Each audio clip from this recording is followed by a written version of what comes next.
Well, welcome in, everyone. My name is Nick Olson, and you are watching or listening to the P3 podcast. It's the Pro Production Podcast, and it's really great to have you here. We've done a lot of work this week making sure this stream is going to look and sound great for you, and I've done a lot of really cool things. But before we talk about that, we're going to be talking about live streaming tonight. I want to welcome in at this point in time, though, our guests, our other hosts for tonight. First off, this man has been with me the entire time. It was his birthday yesterday. I'd like to welcome him in now, Brady Davis. Brady, how are you? Hey, Nick and everybody. How's it going? It's going great for me. Hey, it was your birthday yesterday. Tell us what you did. It was my birthday. We went out, we partied, we went to the nearest club we could, which was my house, since I can't leave it. Nice. And no, we stayed up a little late, watched a few movies, and just hung out here at home and spent some more time with family, which has been great. I loved it. It was a great birthday. Now, from what I understand, you ate 2 steaks yesterday? I ate 2 steaks. Yes, my first steak was a birthday ribeye. It was 1 pound. I weighed it because I wanted to see how big it was. It was from my cousin's cow. He owns a farm out in Ohio. It was massive, the size of my plate, with some potatoes and some zucchini. And then around midnight, we were still working, and I got a little hungry, and I realized I had a small skirt steak that was thawed out. So I fried that baby up and had a second birthday steak. So now, if Brady disconnects from us tonight, it's not because we've had technical difficulties. It's because he has essentially died of cholesterol or whatever else it is that eating 2 steaks in a day will do to you. So yes, well, it's great. I would highly recommend it. I would not. It's great having you with us, Brady. And now the man that needs no introduction. He's here joining us live via the high definition link. Great to have him, Mr. AJ Fager. AJ, how are you? I'm doing well. You're doing well. Tell us about what's going on tonight. What are we doing? Well, it's for some reason we decided to turn everything up to 11 and really just kind of take it to the next level. So we are currently broadcasting from our shop via high quality H.265 to Nick Olson's house. So we are all practicing our proper social distancing here. And then we are sending a high quality video from here to Nick's house so Nick can produce the stream. Also sending it back to here. So I've got some low latency fold back video coming in, and I think we probably made this way more complicated than we necessarily needed to, but otherwise it wouldn't be fun. So here we are. And here's the thing. I don't think we did enough testing. So this is an example of what not to do when you're doing your live stream, but hopefully it's going to work for us. Hopefully it's going to work for us well. So if we crash and burn tonight, it's because all of our computers are running at like 90% CPU right now. So that's exactly right. I do want to mention tonight, too, we are broadcasting on our Core 1. You can find out more information about that just by hitting us up at Force Tech. So tonight we are talking about web streaming, and we're talking specifically about audio for web streaming, or even audio and broadcast in general. Because AJ, tell me, I mean, these principles don't necessarily apply to web streaming, although most users are going to use, that's what they're going to use these tools for, but they also apply to just broadcast video in general, right? Yeah, I mean, there's just a lot of different techniques. There's a lot of different goals as it relates to other broadcast formats. Tonight, we're really only going to be talking about live stream and as it relates to the internet and as it relates to kind of the standards that have been put out there. So we're not going to talk really any about television or anything like that, just really as it relates to loudness for the internet and also specifically mobile devices, things like that.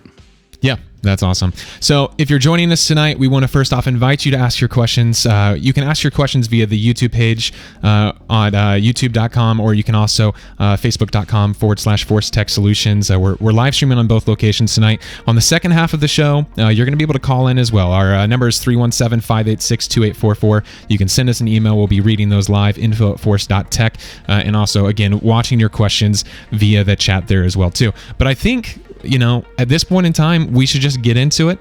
And AJ, it's kind of yours. Take it away with what you've got for us. Yeah, we'll definitely do some chatting here.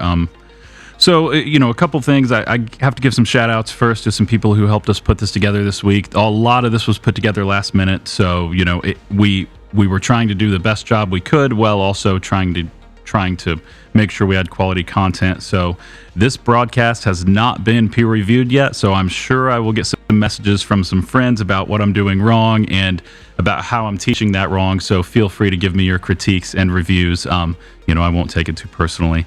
I'd like to give a shout out to Aaron Charles at iTown, who helped us with a lot of the tracks tonight, and also helped us with some monitors at last minute. And then also Kyle Cochran with IATSE Local 30, who actually helped me get those monitors delivered last minute. And then Mid America Sound for a console rental, Matt McConnell at the Creek for miscellaneous support, and then Simon Roberts for recommending Media Looks. So the platform we're using tonight to do all of our high quality live streaming from the shop to Nick, and then back out to you guys. So hopefully the mix sounds good over this. We didn't get as much time to listen to the content as we would have liked, but it is being essentially double relayed, if you will, just for the sake of social distancing, I guess. So there you go. Yeah, too. And also a big shout out to OBS, right? So all of this is being produced through OBS, which is running on our Core 1 system. It's also running on AJ's computer there as well. OBS is a free system, so definitely want to support them as well in doing this too.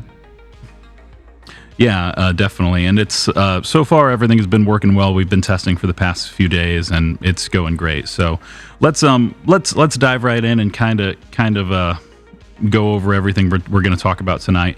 The big thing is loudness. That's kind of the big thing that I'm going to be revolving all of my mix techniques and everything like that around, is going to be loudness. Loudness is not simply peaking meters. It's not something that you can just look at, and it's not something that you can measure without specific tools. It's not something you can look at without actually having the tools to do so. So we are going to talk about some of those tools tonight as well. Uh-oh, I thought this was on silent. AJ, do you remember when I specifically asked you to turn your phone on silent? Oh, well, I can't figure it out now. So, all right. So we do have, there's a lot of good content out there, and just to not repeat what's already out there, I'm going to read a little bit. There is a white paper out there from TC Electronics, and TC has done nothing to support this podcast, but they have a lot of great gear out there. All of the TC gear you see tonight, we've purchased, and we purchased it because we like it. So there you go. Let's see. So since the early days of digital audio, the most common way of determining the level of a given piece of audio has been to measure sample peak level. However, this method is easily deceived, and in an effort to appear louder than competitors, many producers and mastering engineers have found it necessary to use excessive amounts of compression, limiting and maximizing, which not only make audio highly inconsistent in terms of loudness compared to other recordings, also it compromises the quality of the program material significantly. So essentially what that's referring to is the historical loudness wars. Whenever you would watch program content on your TV, commercials used to always come across louder than the program itself. So that's kind of the brief history there. So rather than counting samples, level should be measured by how loud the listener perceives a given piece of audio. So everything we're going to go over tonight has a lot to do with a measurement called LKFS. LKFS is an abbreviation of loudness K-weighted full scale, and 1 unit of LKFS is equal to 1 dB. The other thing to keep in mind about LKFS is it's a measurement over time that also has gating involved in the measurement. So it is not going to account for the quiet times in your content. So it's going to have a certain threshold that it reaches, and it's going to negate everything below that. So let's see. So what does all of this mean? The big thing that I think we're going to tackle is, to put it simply, at the end of the day, your goal is so that your end user does not have to turn up and down their device on a regular basis. You want them to be able to keep that device fixed at a fixed level. And, I think that's probably one of the biggest things that I've seen as it relates to everything we're talking about is I can't tell you how many times I've been on, a random church's stream, and I see in the comments section, can you turn up the pastor? Can you turn up this, or can you turn up that? It's really the exact opposite of what you normally get, and especially in a church. Typically everyone's I guess, complaining about wanting it to be turned down. But I guess, for the streaming world, everything kind of needs to be turned up a little bit just because we're listening on much more compact devices. Everything needs to come across at an equal level. So let's see. Brady, if you can switch over to the TC here, we'll put that up, and I'll kind of show you one of the things I'm talking about. So the what this is the TC Clarity M stereo. So this is a very specific loudness meter. This is my favorite meter. Something to keep in mind is loudness is not simply peak dBFS. That's what you're seeing right here on this part of the meter, and then you're seeing a loudness radar. So the only product I knew of that had the loudness radar before the Clarity M stereo came out was a product called the DB8, and I believe retail for that was around $8,000. Someone can correct me if I'm wrong, but the first time I saw this radar loudness meter, it was actually on a box that still had a floppy disk on the front of it, and it was not cheap. So the nice thing about the product that we're using right now is that it only retails for about $380. And like I said, loudness is one of those things that you need a specific tool to measure. There are some plugins out there, there are some other things out there, but there's really no reason, in my opinion, not to invest in something like this, just because it's at the end of the day, it is very affordable considering all things. So something to keep in mind about this product is it is AES only. So if you're currently not maintaining a true digital workflow all the way through, you will need an analog to AES converter of sorts. In general, if you can avoid converting, you really want to. In the super ideal world, you want everything to be digital all the way through, and you just want to make sure that your digital zero is your true zero through your entire workflow. For monitoring, we've got some JBL LSR 308. I also had some cheap desktop monitors around here somewhere, or cheap PC speakers around here somewhere that I don't know where they went. But we're also, and I'm also going to be doing most of my mixing tonight just from HD 280s, just to keep a lot of feedback loops from happening, because I didn't have time to do much more complex routing than what we did. So there you go. I don't recommend only using headphones. Obviously, headphones are a great tool in mixing for broadcast, but it is going to be important to get a plethora of listening devices. And you also want to make sure that you're listening on, make sure you're checking your broadcasts on your phone. Make sure you're checking it, on as many devices as you possibly can.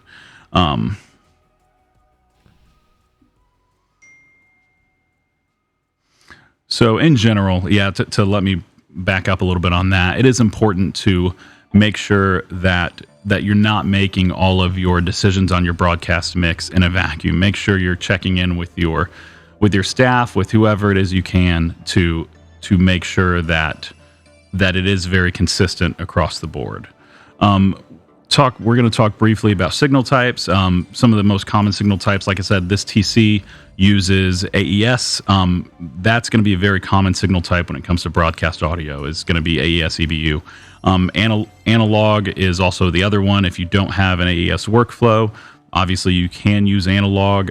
You just want to make sure that your entire workflow, your levels are matching. So you really want to generate some tone through your system and match your levels all the way across, so that your dBFS scale is peaking as close to zero as possible. And then you want to make sure that that's also being metered elsewhere as well on your console or something like that.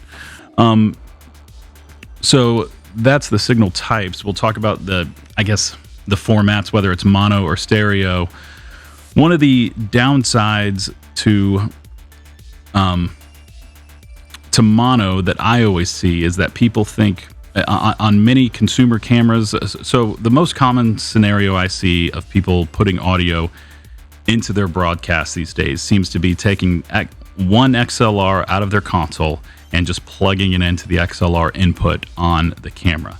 There is technically nothing wrong with that, and that can be done and still sound good. The problem you're going to run into is that more often than not, people forget to dig into the menu and say that one XLR input needs to be split to both left and right. If the camera doesn't have that ability, you need to run two XLR cables to your camera. One of my biggest pet peeves is always when I tune into someone else's broadcast and it's only coming out of one ear or one side of my computer, and you don't really notice it on your phone because I'm pretty sure most phones are mono. But at the end of the day, listening on other devices is going to reveal a lot of those flaws, and it's gonna reveal those problems. In a super ideal world, obviously everything would be stereo, so you would send a left and a right signal out of your desk and into your camera or into your D to D, A to D, whatever it might be. And there are too, AJ, a lot of devices now that are starting to also pick up to be stereo. Like any new iPhone, really any new phone at all is going to have a stereo output on it as well. So yeah, the more you can utilize stereo, I think more and more devices, obviously most devices that are not handheld support it. So yeah. Yeah, definitely. For this demo, we are coming out AES out of the desk, and then we are going into a device right up here, which is just the Blackmagic. It's the audio to SDI. I will say that this is a great example of why you need other metering equipment, because I can tell you that the meters on this particular piece of equipment are not accurate, and they are not corresponding to what I'm seeing on my TC. And I also have a Tektronix over here just for an additional reference because it was expensive and why not set it up. So anyway, it is important that you check it in multiple places, because I've seen many discrepancies many times on things that have meters on them. So let's see. So as far as our console workflow and routing, we're using a Midas M32. If I accidentally say X32, it's because they're the exact same console. So anyway, this is not going to be a tutorial on how to use the X32 or anything like that. There's not really going to be any extended mixing techniques. There's a lot of content like that out there. We really wanted to keep this simple. We wanted to keep it basic, and we wanted to kind of let you know what you can do on a very basic level. There's a lot of other content out there. I think James Hurley has great videos on YouTube on kind of just overall using the X32 and some mixing techniques, along with all of the MXU content. Is always good stuff. So I always let's see. We'll switch over to the console view now. Let's see. So I always set up a post fade mix. I've got it set up right here. And the reason, even when I'm using a dedicated broadcast console, I always set up a post fade mix. And the reason for that is because you want to make sure that your ratios and your overall mixing levels are adequate. The overall goal of this is to limit your dynamic range. So you do not want some things really quiet and some things really loud. So the reason it's nice to use a post fade mix to do that is it can keep for the most part, all of your faders close to unity without having to have weird ratios all over the place. So I do all of my ratios, in this post fade mix, which you won't see too much of right now because I haven't done a lot of that. But you can kind of see my vocals are a smidge higher here. And then that'll obviously, all of this will follow the faders on the main layer. And then typically I would run my pastor as high as I'm, typically all the way up to plus 10, because when they come on, it just seems to be the appropriate ratio, I guess, that I've discovered over time. And too, AJ, can you tell us how important gain staging is as well too? Because one of the things about this is if you don't gain stage your pastor or your speaking microphones correctly, and you have the preamplifiers turned too low on them, then you're going to have trouble getting that to the correct level for the broadcast, right? Yeah, absolutely. I can't go into deep detail on gain staging just because everything right now is routed to receive a digital. So if I touch my gain knob, then it will actually just add digital trim. But the long and short of it is I typically aim for on this console in particular, I'm going to aim for that negative 18 mark. I want to make sure everything is hot enough coming through, and then my overall mix level is going to be around that negative 12 dBFS. So that's the meter that's on the console. So before I do any plugins or any, I guess, effects, we'll call it effects because this console has effects racks and not plugins, so I may say that wrong. But before I add any effects to my mix, I want it to be hitting around negative 12 dBFS on the console. And I also want to make sure that I'm listening in multiple places downstream of my mix. I want to make sure that I'm listening without any compression effects that I'm adding on the master bus, anything like that. To kind of just go over some channels, and some of this stuff I didn't have time to fully set up, but we'll probably start digging into that once we start playing some tracks. Hey AJ, so, we had a question here too from Brett. Yeah. He asked what's gain staging. Can you just briefly explain that too? Gain staging? Yeah, just it's essentially what it is it's just referencing the levels throughout the entire console. Yeah, your so inputs you and want to outputs, make right? sure. Yeah. You want to make sure that you have adequate level of all of your inputs on your console. So, there's like I said, I probably won't dig into what would be considered a lot of the basics of mixing. So like I said, there's a lot of great videos out there to explain all of that. So I'm not going to dig into any of that. I'm not going to dig into anything specific as it relates to the X32. We're just going to be talking about overall mixing and kind of those techniques as it relates to broadcast. So, we will assume that there's enough content out there to kind of get you started on the inputs and outputs and things like that. Let's see. So we will talk about gates. Gates and expanders, when you're mixing for broadcast, you should pretty much use them on every single channel. So there's really no reason not to use them, especially if you're on a digital board. You have one on every channel. So you just want to make sure that in order to keep everything clean, you might as well use it. Same thing with compression. You're going to end up using compression on pretty much every single channel just to make sure that things are not overwhelming your mix. It's going to be a really good tool to help you keep everything in check. There are additional techniques which we are not going to dig into tonight that you can try. There's a lot of great tutorials on this from MixU, but bus compression and parallel compression, where possible, can also help a broadcast mix. Don't feel like you have to. We're not going to be using any complex compression tonight. Like I said, we're just going to be doing a basic mix. We're going to be passing it through a plugin on the desk, and then we're going to be passing it out to you guys. So we really wanted to keep it simple tonight, just to kind of go over the basics, because it seems to be that's kind of where a lot of people tend to struggle with. So, let's see. So I think that we are at a place that we could start playing some tracks. Yeah, and I want to mention too before we go right to the tracks, AJ, too, that again, Brady and I are feeding AJ your questions. So if you guys have questions, put them in the Facebook page chat or the YouTube chat as well. And then again, after the hour mark, we're going to open up questions via phone line, the 317-586-2844 line, to ask your questions live on air as well, or if you have any tips that maybe you use as well with your live stream mix. AJ, we ready for some of those tracks? Almost. Hold on. Almost. Hold on, he says. And guys, we're really excited tonight too. Coming to you live for the first time from YouTube, coming to you live from Facebook as well. If you're watching the stream too, while we love Facebook, the YouTube version's in full 1080 too. So there's a huge advantage to the YouTube stream as well, and taking the questions from both of those as well. We're doing this every Tuesday, 7 o'clock. Next week, we're going to have Dusty Harrison on. He's the one of the lighting guys at NBA on TNT. He's going to be talking to us about how to light our live streams, lighting for video. So super excited to have Dusty joining us as well.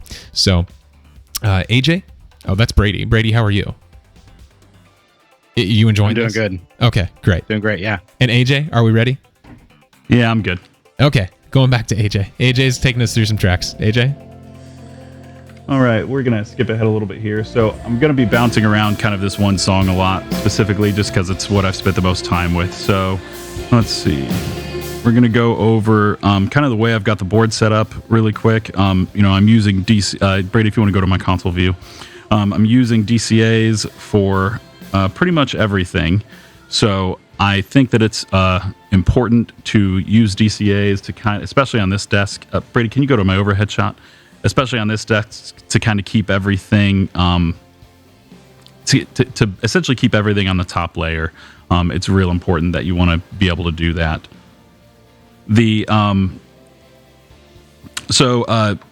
Let's see. I've got a drums DCA, which is all my drums. I've got a bass DCA, even though I'm only using one channel of the bass. I'm only using the wet. I'm not using the dry for this particular demonstration. Let's see, I've got all my guitars, and then I don't have my crowd mics on a DCA, but for the most part, I don't spend a lot of time writing those. If I have time, I'll go into typically how I compress crowd mics.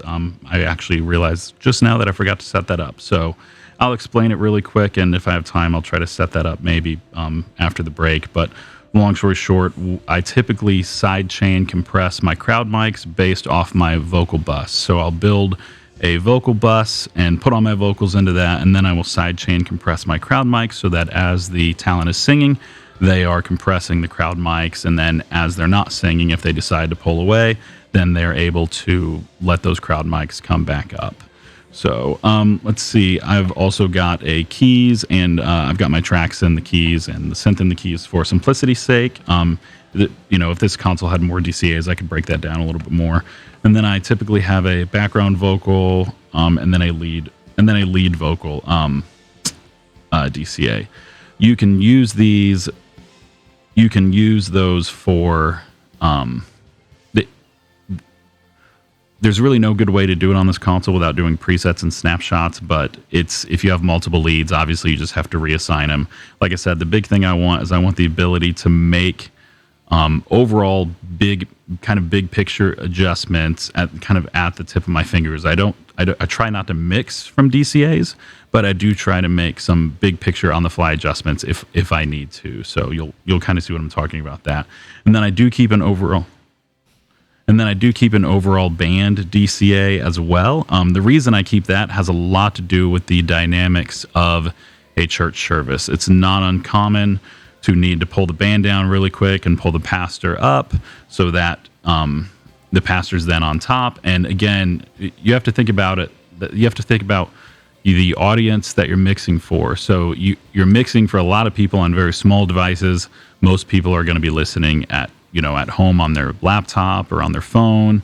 They're not going to be listening on a large stereo system. So you're just not going to have a lot of dynamic range to shove down this pipe. So you need to be thinking about it on a very small scale. This is not a giant sound system typically on the other end. So you're going to have to make room for things. It's going to be a lot of subtractive mixing as opposed to additive mixing. Let's see. And then I also always put my effects on a DCA. Keep scrolling down my notes here. As far as effects goes, I saw something funny on Facebook the other day about reverb, so I made sure to use lots of reverb for tonight's mix. So thank you, Eric. I am not, and this is probably a personal preference. I'm sure it can be used well. I am not the biggest fan of delay when it comes to a broadcast mix. I often think that it just sounds too artificial. I think blending delay is very hard. To do, and I think it's one of those things that if you're going to use it, you really, really, really need to make sure that you're writing it. So that's really, I'm not going to use any delay tonight. So there you go. So we'll just AJ, start real quick, digging in Brett here has and a making some question noise. on DCAs and what those are. Can you explain DCAs real quick, AJ, and how you're using them here? Yeah, a DCA is essentially a group of channels. A lot of consoles have submixes. Some consoles have DCAs. This console has DCAs and submixes. DCAs are just a way to group your channels. So it's the equivalent of essentially, if I'm doing this, it's the equivalent of grabbing all these faders and equally pulling them down. So that's a DCA.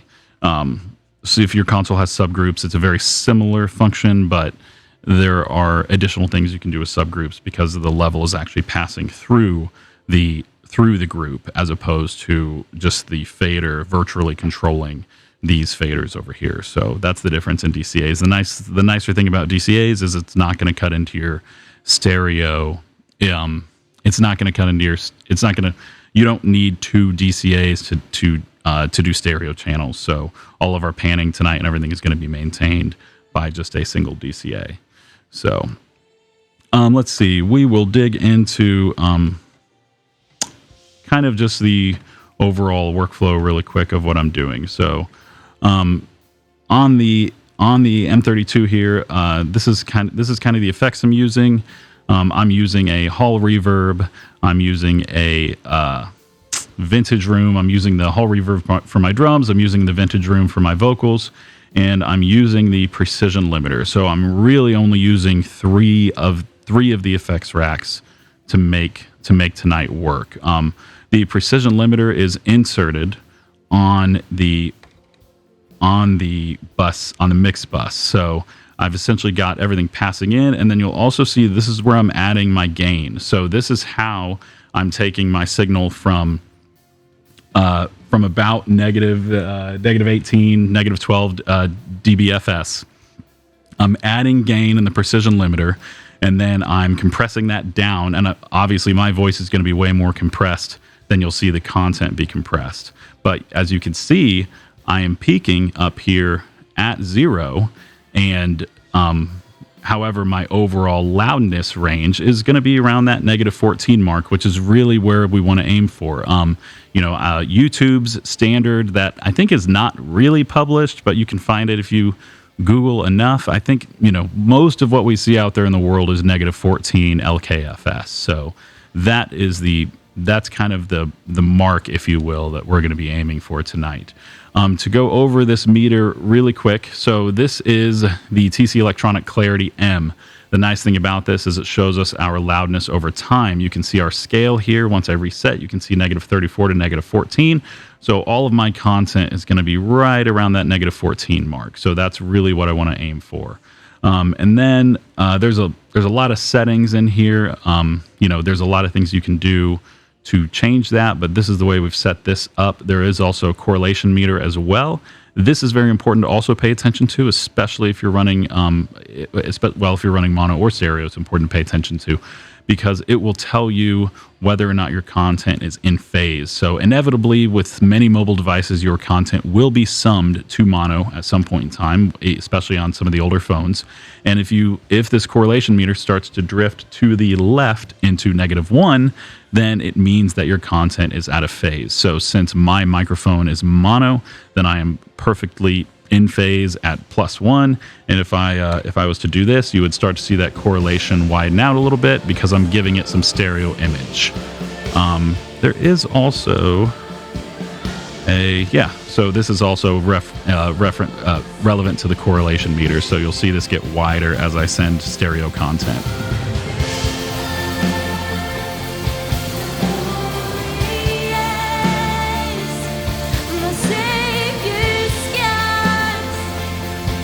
So I'm going to go back to the radar because that is the most relevant. We will talk briefly about the RTA. I'm not going to look at it very much, maybe except for reference purposes. But the RTA is going to be handy to make sure that you're not pumping your mix too much.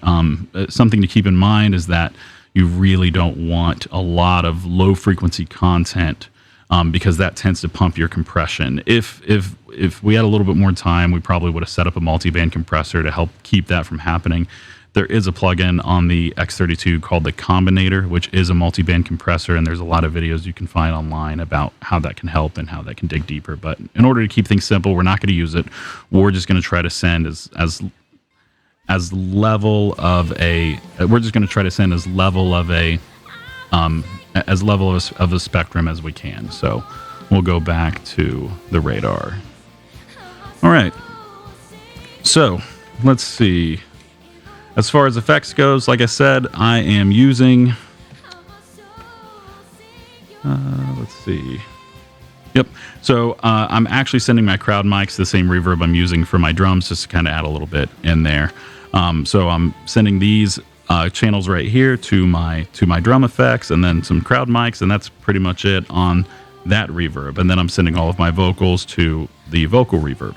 And then that's, like I said, that's pretty much all I'm using on effects. My goal was to keep it really simple tonight and just really basic, something that pretty much anyone with an X32 would hopefully be able to accomplish. Another nice thing, this console does have a direct AES out on both the X32 and the M32. So there's really... Sorry, I had to reset the song there. So there's really no reason not to use that. All right, so I'm going to turn my mic down a little bit and I'm going to start digging into this mix.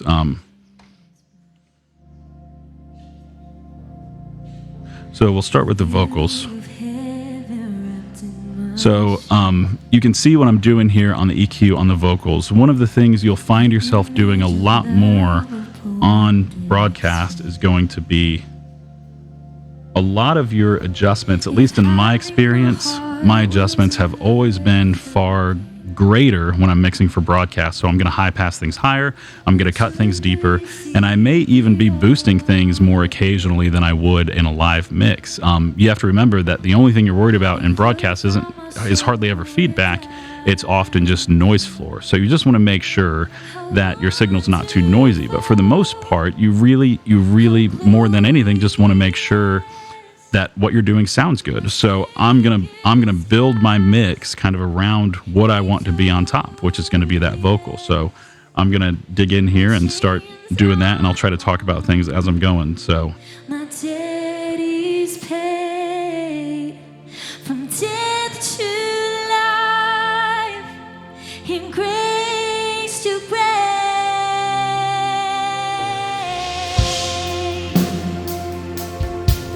We'll sing your grace, oh Jesus.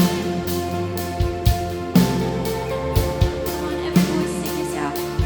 So there was a spot there. We'll back up a little bit. There was a spot there that kind of going back to we'll back up a little bit. So my overall technique is going to be kind of to set everything on this other layer here, and I'm going to try to just leave this layer alone because there's going to be a lot of stuff in this song that happens that I need to make sure that I'm paying attention to, specifically on vocals. Vocals are, in my opinion, are always the most complex part of a broadcast mix. You really want to make sure that you have that base layer good, and then you're probably going to spend most of your time with your finger on a vocal fader riding those vocals to make sure that you're picking up all the little incidentals, anything like that, especially in a church service where they're really trying to lead the congregation in a song. You know, they're going to be adding a lot of speaking in between phrasing and things like that to really encourage participation. So I think you'll spend a lot of your time just with your finger on that lead vocal, and this is going to be a little hard for me because I also don't have a visual reference of these tracks. They were recorded quite a while ago, and honestly, I don't have a lot of recollection of the service structure. So typically, you would have a monitor of sorts where you could actually see what's going on, and then you would have a good visual reference on when to boost levels and things like that. So we'll dig back in here. So as I'm going through this mix, I'm going to set my vocals at a pretty good level. So I want to make sure that they are up and prominent, and then I'm going to, for the most part, be mixing everything around that. So we'll turn everything down and talk about how I would approach this. So I'm going to get my vocals at a pretty good level, and then I'm going to make all of my decisions based around that. And as you can see, we'll go back to compression. I'm using quite a bit. I'm using a soft knee, especially on vocals where they're going to be very overly dynamic. That can kind of help you keep things in place. So we'll start to turn everything up kind of around those vocals.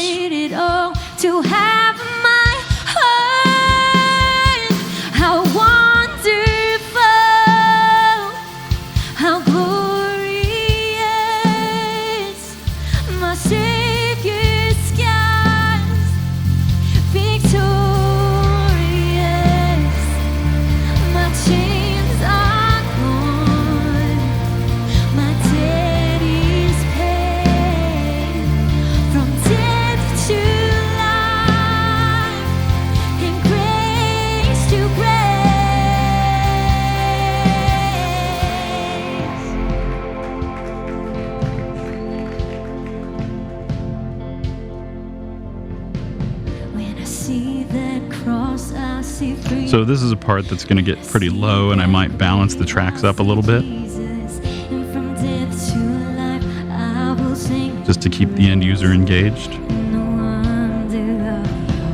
the end listener.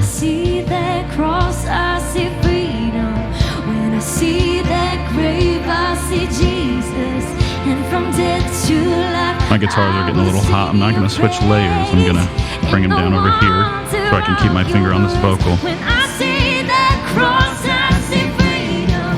When I see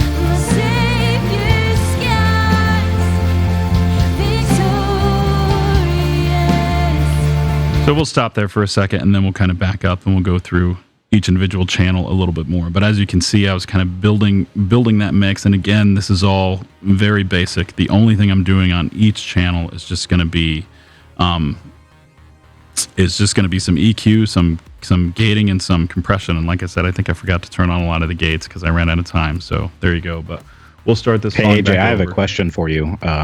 Yeah, we were talking about loudness being at -14 LUKS. And I see you're going quite a bit past that, hitting what looks like -10, -8. Where are you setting your limiter to where you're saying this cannot go past? It actually doesn't really have anything to do with, you can't if you limit your content to, my limiter is set so that the content can't go past 0 dBFS. So okay. that's where what you're limiter using as set. your reference for your so limiter. It's going over -14 because I'm doing a bad job. So that's why. Okay. And this is also going to be a little bit more dynamic of content because like I said, my mic is substantially hotter, which means that I'm listening at different levels than I probably should be. But overall, you kind of get the picture. If I hit this reset button a little bit more often, I'm sure we'll see it get closer to -14. So, yep. Is there a comfortable spot you feel comfortable pushing past -14 because with dynamics, or should we just really try to keep it at -14 as much as possible? The -14 mark usually has most to do with the way YouTube is going to normalize your stuff. I mean, your goal is to keep the far end provider, whether it's YouTube, whether it's Facebook, whoever it is. If your content doesn't match, they're going to do something to it to make it match what they want to match. Gotcha. They're obviously not doing it as much on the live side, which is why you still hear so many volume complaints. But in general, you really want to make sure that you're sending it out the way it needs to be sent out. So that's why you want to aim for that -14 mark, because otherwise they're going to normalize your content and they're going to affect it in some way that you probably don't want them to. Hey AJ, Gotcha. Michael here on YouTube asked if you can refer to the meter readings as you make adjustments on the mix. So maybe say what you're looking for too as you're doing those. You mean the LKFS meter? I believe so. Yeah. Okay. Well, it's just like I said, that's just going to come down to making sure that you're staying within this little line right here. So that part right there. Yeah. Hold on a second. Let me pull it You up. can see it. You're good. All of my stuff is being controlled remotely, by the way, so I don't have task saturation, which, Task is probably going to saturation. happen anyway. That's That's just a fancy word. This little line right here is kind of going to be where I'm aiming for, and that's where I set that. So I'm going to try to keep all of my content right there around that line. So It looks like your resolution is... Oh, that's not LKFS. That's your resolution. It's 10 dB. It said that at the Where? bottom of your TC. Yeah, that's just showing the 10 dB. Yep, you're good. Oh, yeah. Sweet. AJ, Yes. I was going to ask real quick too. Why again? So we had a question about delay, and also had a question about your crowd mics too. The question about the crowd mics was, you said that you use them. Are you using them like a ducker essentially, or can you explain real quick too the technique with the crowd mics? I'm not doing this right now because, like I said, I honestly forgot and I didn't have time to set it up. But typically, yes, it's kind of like a ducker. I'll take a bus from my vocals, and I'll put them all together, and then I'll run them into my crowd mics so that, let's just set this up really quick. Right? Why not? We've got time. So I'll actually just use the exact same bus that I'm sending to my vocal effects, because I'm not using that for anything else. So that is bus 15. So I'm going to go in here to the compressor, and Also, I just want to tell you guys that Noah said that my mic sounds amazing. So the RE27 over the SM7Bs, which are new, by the way. Really enjoying the SM7Bs today. Yeah, but how much is that mic versus the SM7B? I don't know, AJ. I forget. I think it's an extra $200, isn't it? Oh, is it? It costs more, but the problem is I forgot to I forgot to order the what is it, the SE Electronics Dynamite or the Cloud Lifter, so that's why Nick sounds better. But also I like the RE27 over the it's SM7. nice. Yeah, the but, the RE20 is $450 versus $349. So an extra Let's be $100, honest. and it accepts gain a little bit better. We blew the budget to do this podcast in far many other ways than the microphones, so maybe we should have just bought all RE27s, but whatever. So if we want to jump back over here really quick. If it's not worth doing, it's not. If it's worth doing, it's worth overdoing. That's right. Yeah. All right, AJ. I'm changing the wrong thing. So we'll go to our crowd mics here, and I'm going to select those. And I'm also, they're still linked. We're good. So I'm going to scroll down here to my key source, and I'm going to change that to bus 15. So bus 15 will essentially allow me to compress those crowd mics as that content comes in. So we will turn this up quite a bit, and then we'll soften that knee a little bit. And as I play this content,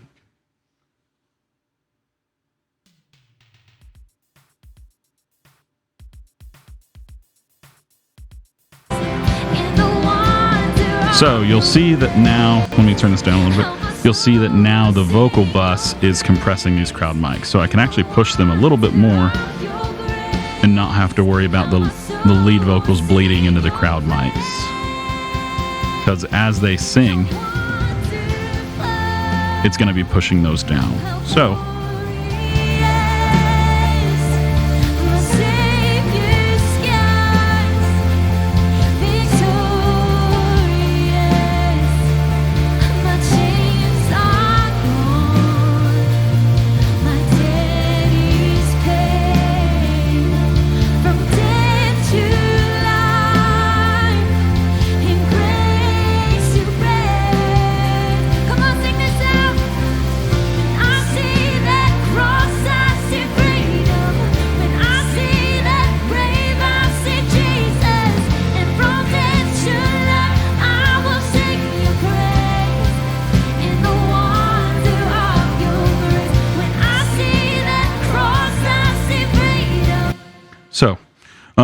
let's see. We'll kind of start back at the beginning now and kind of go over what I'm doing on every single channel. So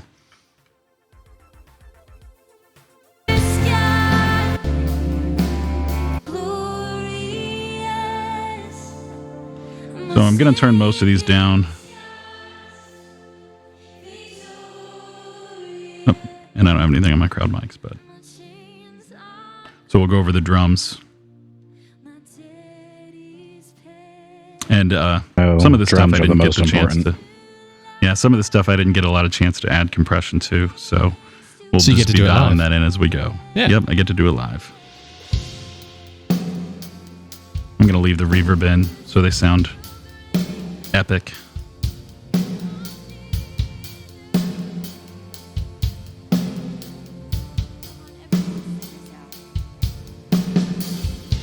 So we're just going to be kind of just compressing everything. I guess that's probably the best way I can explain it is, we just want to make sure that everything about this mix stays under control. So we're just going to be kind of dialing in the compressors until we're kind of taking some of that edge off, just to make sure that there's not, that nothing at any point in time can get out of hand. So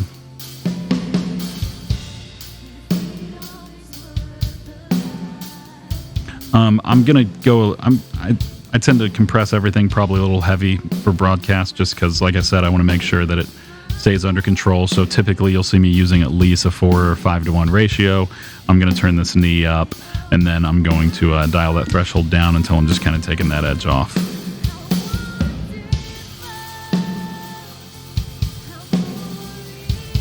Something to keep in mind as we're going through the drums here.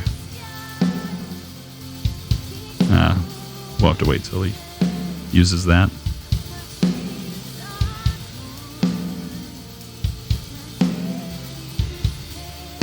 My personal favorite part of Virtual Soundcheck with toms is looping the toms over and over again, just finding that one part so you can actually set the toms, since they're, not used all the time. There we go. Yeah, there it is, that's right always- there. Yep.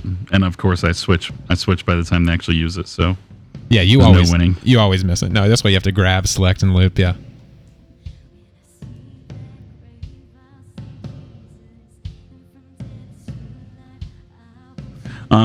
And then we'll back up really quick and talk about I probably use more reverb than I should, but I like reverby drums and vocals, so it is what it is. I don't think that's even possible. It covers as far a as multitude of sins, especially on broadcast. yeah, it really does. As far as EQs go, I'm just going to be kind of only using the essentials of each instrument. I'm going to be making a lot of room for the things that I want to pop. So, I've cut all the mid range out of the kick. I've left some highs for the attack, and then I've left some lows, and then I've done a high pass as well. So essentially keeping all the mud out also. For the snare, I actually boosted that one. So let's see. I'm probably going to add.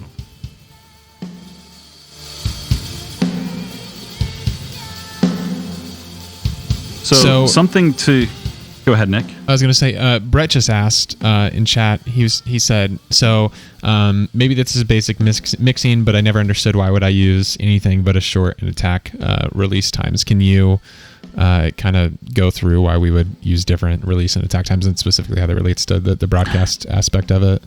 Yeah, it's really gonna have a lot to do with shaping the tone of what you're trying to accomplish.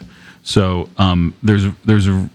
you may want to you're going to want those fast attack times when you're compressing for broadcast. You may want to play with the release time a little bit because you really don't want it to pop back up quickly.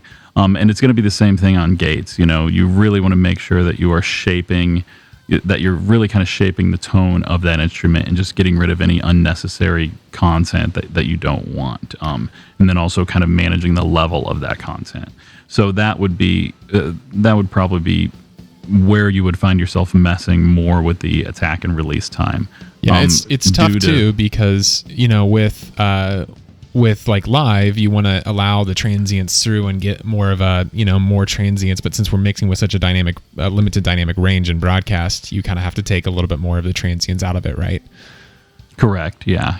And honestly, I'll just be honest. 1 hour really isn't enough to cover everything we should be covering tonight. So that's why we're trying to keep it basic. There are a lot of great videos about. I probably can't recommend them enough. But Mix U, and then like I said, there's a lot of great videos out there on YouTube from James Hurley, who's got some great videos on EQ, compression, mixing, things like that. I'm not gonna dig too deep into the weeds on all of that. Obviously these are all tools you guys are going to need to use, but in order to keep everything to an hour and not 4 hours, which is typically how long on average when I have to teach this class live, it usually takes about 4 hours to kind of go through everything. So in the interest of keeping everything short and sweet, I'm really just not going to dig into a lot of that. So. And we said to AJ, we're going to post the links to the videos we're recommending to on our Facebook page, as well as in the future episodes as well. We'll be doing some more basics on mixing. So yeah.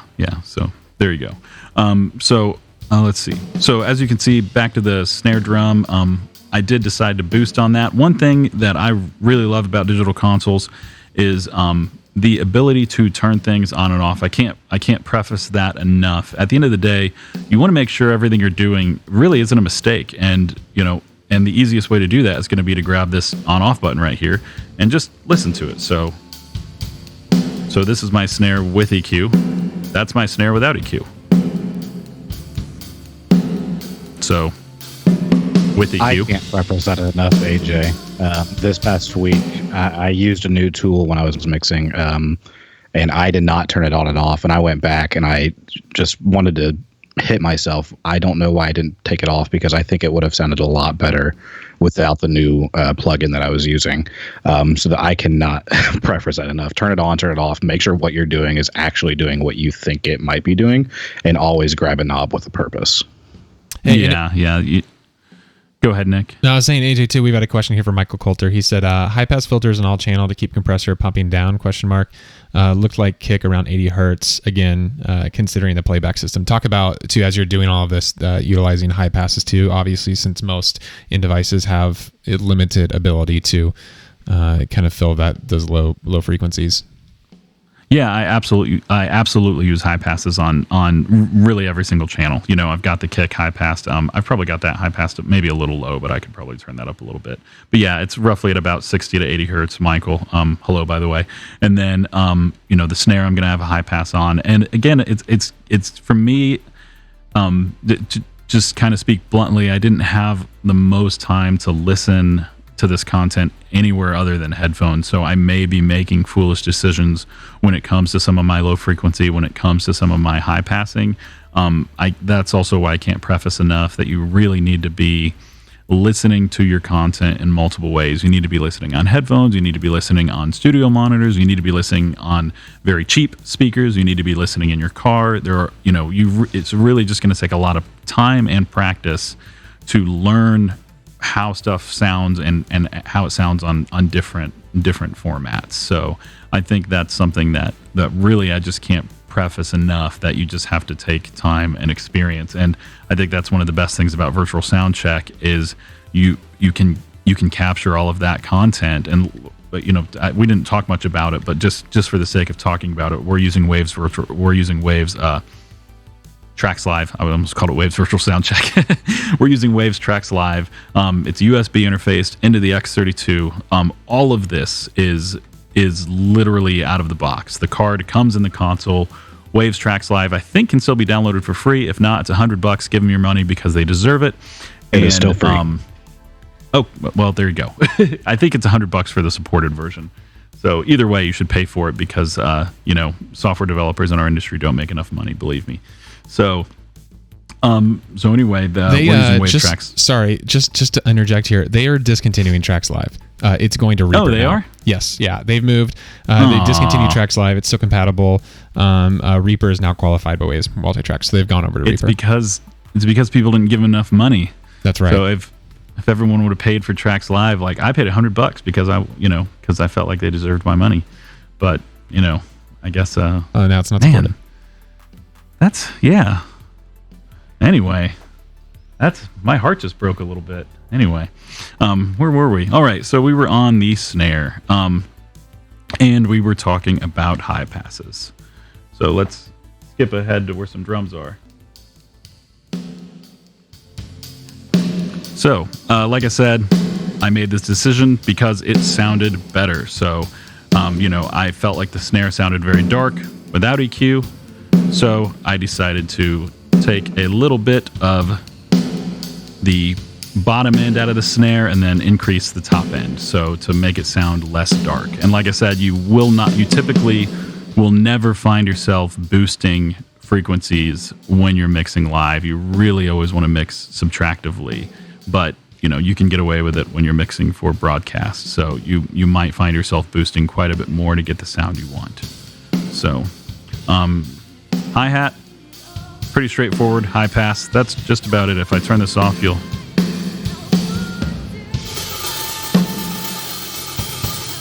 so there's just a lot of nonsense down there that we don't really need. Toms, well, I've really only high passed those because they're kind of a pain in the butt to find in the mix, so we're just going to mix those, pretending like level-wise they're where I want them. So bass, let's see, I did do a little bit of the bass just to kind of get some of that low end up. Let's see. Are you compressing that bass, AJ? Because on my end, it sounds really good. I think I am compressing it. I'm sure I am. Let me check. Yeah, I'm compressing it.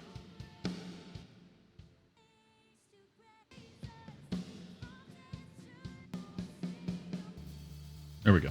That's a good spot with the bass. It was also a good bass player that day, so that always helps. Yeah. One thing, I typically do run a bass dry and a bass wet. I don't find myself using the bass, at least when I'm mixing for live, I run a bass dry and a bass wet. I don't find myself using the bass dry a lot for broadcast because my purpose for the bass dry has a lot to do with the subs. Whenever you run a bass through pedals, it typically destroys the low end, and it makes it not really come out in your subs. So I typically always run a bass dry, and then I'll actually low pass that bass dry signal, so I'm really only getting subwoofer content out of the bass dry. So that's why you don't see me using it here, but it was part of the track, so I named it. So the bass wet for this particular session sounds good, so that's what I'm going to stick with. And what I mean by bass wet is the bass player had pedals on the stage, so I typically take a bypass out of I typically hit a direct box first, and then take an XLR out of that, so I have a complete dry bass signal, and then I'll take a loop out of that direct box, hit his pedals, and then take an output out of that as well. So that's why I have two channels. Guitars, I typically don't do much to, so I've probably done nothing to them. Yeah, I probably need to add a high pass to them at least, but never get around to that. So we'll add that high pass in there. And we'll turn up the guitars.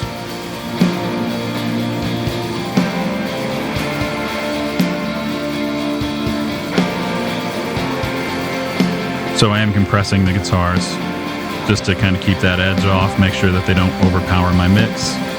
Acoustic, we'll talk about acoustic for a second.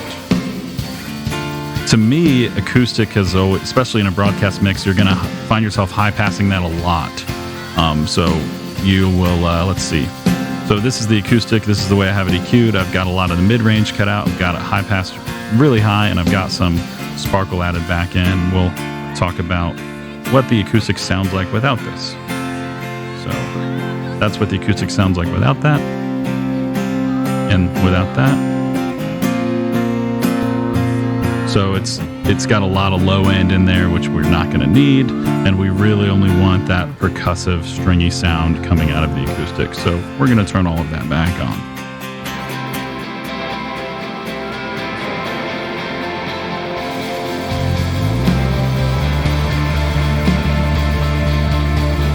Crowd mics, I've got them very aggressively high passed. I think it's high as it'll go. Yeah, 400 hertz.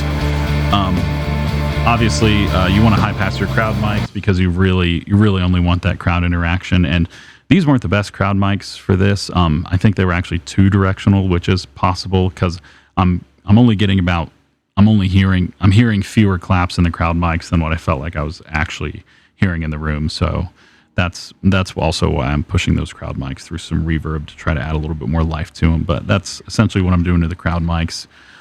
Tracks, let's see, I should be high passing those. We'll add that in really quick just to make sure they don't get too muddy. Let's see, keys, add that. For the most part, keys, tracks, synthesizers, things like that, I'm going to stick with my method of fixing those at the source. Same thing for guitars. I'm really only going to high pass those, and if I don't like the way they sound, I'm going to fix them at the source. Sometimes you'll find yourself on acoustic guitars specifically, and on sometimes electric guitars, you might find yourself shaping them a little bit more for broadcast. The way this content was coming through sounded good in the house and sounded good for broadcast, so there's no reason to fix what's not broken. So let's see, we'll go back to that. Add a little bit of high pass on that synth. As far as vocals go, let's see, I think I already talked about EQ on vocals, but we'll talk about it again anyway. So let's back up a little bit.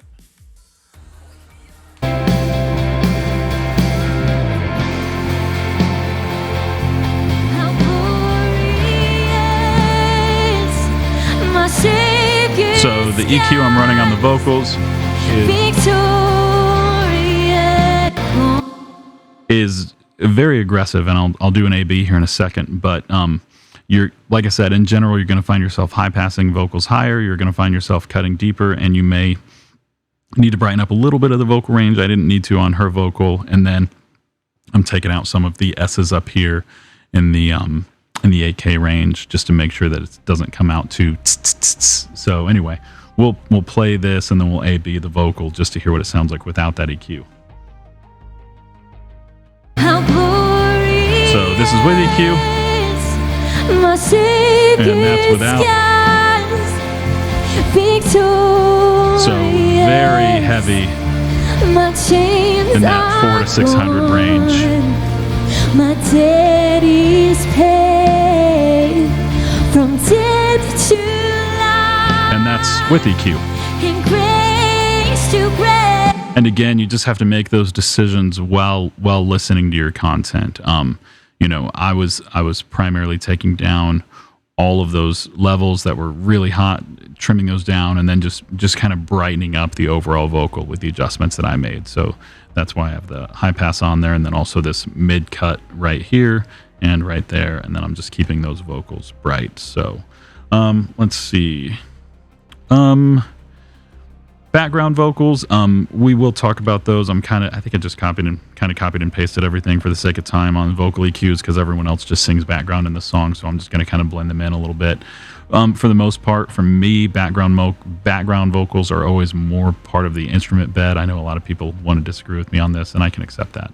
But for the most part, background vocals for me are always part of the instrument bed. So I tend to kind of bury background vocals and keep them part of the instrument bed, if you will, and then I try to keep lead vocals still kind of on top of that mix. So, hey AJ, real quick too, I had a question here from Kyle in the Facebook chat. He asked, "What do you normally run your gains at live?" I've normally been setting them at 12 dB or a bit above, and it depends on the console too. But what are your gains for what? Your input, your preamps. Oh shoot! I mean, it depends on the console. Generally, the answer is usually where it turns from green to yellow. Yeah. Where it turns from green to yellow or green to orange. Let's see. Red is bad, I think it's just. I think you just want a signal. You want enough signal without too much noise, and you want to make sure that you're giving yourself enough room to actually mix. So, just to talk about it briefly, we'll talk about two methods of setting up gain, and the second method is the one I agree with. So the first method is going to be to move your fader up to unity and then turn it up until it's loud enough in your house. I don't agree with that because oftentimes if the gain staging downstream is wrong, then you don't have enough gain in your console to send to the other places that you need to send. Oftentimes you're using one desk to do many things. You need to send it to monitors. You need to send it to broadcast, to a broadcast mix. So oftentimes I'm going to be making my decisions based on what gives enough signal into my console, and then if I have too much for my room, I'm going to pull my master fader down. It's not uncommon for me to go into a room where I've got my system all the way open, and personally, I'm kind of a control freak when it comes to that, so I like having all of my headroom available at my fingertips. So I'm more often than not going to be bringing my gain up to the appropriate level for the instrument, where my faders or to where my meters are just kind of tickling that orange, and then I'm going to, if I want my fader to live closer to unity, I'm going to bring my master down to accomplish that. So and just make sure really too. With that being said, AJ, I want to make sure that people too don't pull their master bus down too much to where they're clipping the input side of their master bus. Correct. Because if you're doing more than 5 or 10 dB, there's probably something wrong with the PA. It's not necessarily something that pulling down the main fader is actually going to fix. Yeah, I don't think I've ever had to pull my master down to more than -10. So typically, if I've got 10 additional dB of headroom in my overall PA, then yeah, that's typically the way I end up doing it. There's other ways you can attenuate in some consoles. I don't think you can in this one, but and I want to say too, AJ, if you're setting up presets too, it's important that you're getting your gains to the same spot every single time, right? Because if you're rolling with presets, that gain staging, because that's going to affect your compressors, it's going to affect your gates, it's going to affect everything in the console. So make sure that you're getting your things set the same. And generally for most things that's transients, it's, maybe dipping a little bit into the yellow. And then for sustained signals, it's where that green is and kind of starts to trickle into yellow as well. For some consoles, it's 18. For some consoles, it's up at 12. It just depends on the console too. Yeah. And that is something to keep in mind. We can't dig, but because we don't have a good visual for it, we can't dig too deep into gain here. Like I said, everything here is coming in digital. So it's coming in digital to digital, which means that the only thing that'll happen if I grab this gain knob is I'm going to be adding digital gain, which is not the same thing as preamp gain. So to keep all my input stages equal and not clipping, I'm not reaching for the gain knob. So anyway, so we will. Let's see. Nick, what do you want to do? Do you want to? Well, do you want to take a break now and come back and listen to the song once through? Because I don't feel like we're gonna take a break. The song once through. Yeah, I want to take a break. I want to come back and I want to hear the final song and kind of see you mix it and just get your final thoughts on it. So we're gonna take a break real quick, and then after we come back to, we've got about 50 minutes left in the show. We're gonna be taking phone calls for your questions or even your tips too. The line there is going to be 317-586-2844. So we want to hear from you guys. Want to hear your questions too, and remember, ask your questions in chat. Ask them also. If you have suggestions of what I did wrong or what I could do better, I will not be offended. So Tony, bring it on. Tony said he does. Tony absolutely said he does. So Tony wants in when he comes back. Tony, you better call in and we better get you on the line because I'm ready to be ripped apart. Yeah. So he said he's out though. He said he's out. So we don't have to take the 3 hours. We'll get it. On the other side of the break, we're coming back with your questions. You can ask them in the Facebook chat, on the YouTube chat. If you're asking them, we're writing them down. So if they're not immediately being answered, they will be answered as well. And then again, your phone call is 317-586-2844 when we come back just right after this short break.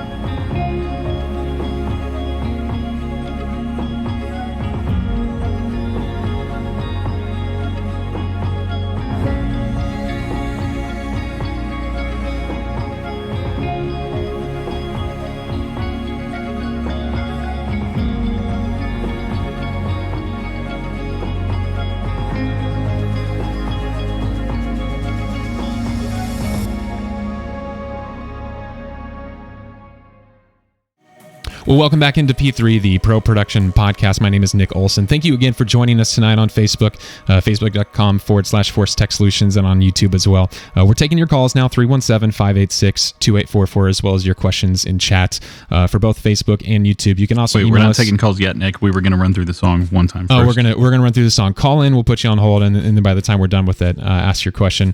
So taking your questions there, as well as our email, info@force.tech. But AJ is going to run through the song now, and then we're going to get back to some questions we have written down. So rolling through the song right quick. AJ, it's all yours. Cool. I'm going to hand sanitize my beard because I can't stop playing with it. So there you go. Hand sanitizer, stay COVID free. So anyway.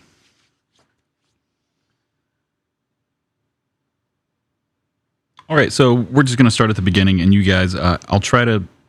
I don't know, Nick. Do you think I should talk, or do you think I should just mute myself and just? I would say tell everybody what you're doing here as you go through it. Let's hear why you're touching the knobs that you are. Let's hear if you're adding more compressor, why you're doing so, or if you're EQing things I've already done all that. A certain way. Yeah, I know you've already set it up, but at least talk through it that way. If people are maybe new to broadcast mixing, they understand why you are turning things instead of just turning them up or down. Yeah, you're active mixing. Yeah, Brady. I will take a quick tangent. Brady did mention that earlier. It is important to have a purpose to do what you're doing, which is why you do want to make sure you're turning your EQs on and off to make sure that anything you did made sense. All of that. So we'll start the song and. I'll try to talk about it as I'm going through it. So this song starts out a little low. So I'm going to kind of keep that in mind, and I'm going to boost the things that I can to try to keep that dynamic range limited and keep people engaged. If love endured that ancient cross, We'll reset this. Brady, go ahead and put that meter up. And you can go to the overhead view. I think that'll be better. The beauty of heaven wrapped in my shame. The image of love upon death's fame. If having my heart was worth Bringing these background vocals a little bit. What joy could you see There we go. beyond the grave? If love found my soul, it died. And I know when she sings louder, when she sings higher, she's gonna get loud. So I'm gonna anticipate that. I'm gonna bring her vocals down a little bit, make sure that they're not overwhelming. My Savior's skies, victorious. My chains are gone, my debt is paid. From death to life, in grace to grace. I'm gonna boost the drums a little bit just to emphasize them coming in. And I like drums.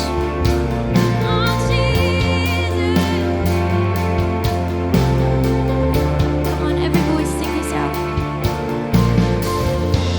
If heaven now owns that vacant tomb, Kind of varying my vocals a little bit. how great is the hope that lives in you. The passion that tore through hell like a rose. The promise that rolled back to You can kind of hear those crowd mics. Bring those up a little bit. If freedom is worth the life you live, where is my sin? Where is my shame?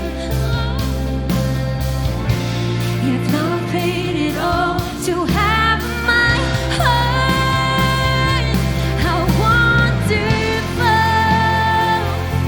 how glorious, my Savior's skies, victorious. My chains are gone, my debt is paid. From death to life, in grace to grace. So it's gonna come down here now in the song. You can kind of hear the claps that I was talking about. There were way more people in the room than that, I promise. I just didn't like the crowd mic placement. That cross, I see freedom. When I see that grave, I see Jesus. And from death Maybe to bring up life, the tracks a little I bit. will sing your praise in the wonder of your grace. When I see that cross, I see freedom. When I see that grave, I see Jesus. And from death to life, I will sing your praise in the wonder of your grace. When I see that cross, I see freedom. When I see that grave, I see Jesus. And from death to life, I will sing your praise in the wonder of your grace. How my soul will sing your praise in the wonder of your grace. How my soul will sing your praise. How wonderful, how glorious, my Savior's skies. I need more snare in my headphones. My chains are gone, my debt is paid. From death to life, in grace. I do want to show you really quick where I'm hitting this limiter at. So I'm kind of just tickling this limiter a little bit right here, and this is the precision limiter on the X32.